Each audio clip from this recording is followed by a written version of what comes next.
නොනගතේ වෙලාවේ පන්සල් ගිය වීඩියෝ එකක් තමයි ඔයාලා මේ දකින්නේ. යමුකෝ එහෙනම් මගෙත් එක්ක ගමේ පන්සලට. ඔන්න ඉතින් නොනගතේ වෙලාවේ පන්සල් ගිය කවුරු හරි ඉන්නවා නම් අනිවාර්යෙන් ඒ යාළුවෝ මගේ කමෙන්ට් එකක් දාන්න යන්න. ඔන්න ඉතින් නොනගතේ වෙලාවේ පන්සලට ගියා. මෙන්න මේ විදිහට. ඉතින් ওই මල් පූජා කරලා ඉවරයි මේ වෙලාවේ. පහන් පත්තු කරන වෙලාව. ඉතින් මම පන්සලට ගියොත් පහන් ටිකක් යහමට පත්තු කරලම තමයි එන්නේ. ඒක මං අනිවාර්යෙන් කරන දෙයක්. හිතගත නේද සැනසෙන තැනක් තමයි පන්සල කියන්නේ. ඉතින් පුදුම තරම් ලස්සනයි මෙතනට ආවම. ඉතින් අපේ හිතුත් නේද ඉබේම ලස්සන වෙනවා. මේ ඉන්නේ අපේ අම්මා ළමයි. අපි වනවගේ ආදරය කරන මගේ අම්මා.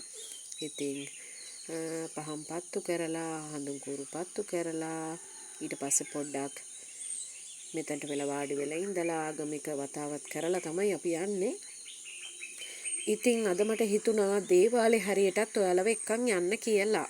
මෙන්න මේ විදිහට එතනටත් ගිහිල්ලා පහන් පත්තු කරලා ඉතින් ආවා. ඉතින් ගොඩාක් දෙනෙක් පන්සලට ඇවිල්ලා තිබුණා. ඉතින් අපේ කම අපේ චාරිත්‍ර වාරිත්‍ර අපේ රත්තරන් මිනිස්සු අමතක කරලා නෑ තාම නේද? ඒ ගැන ගොඩක් සතුටුයි. පොඩි වීඩියෝ එකක් හරි ගෙනාවේ මගේ යාළුවන්ට බලන්න.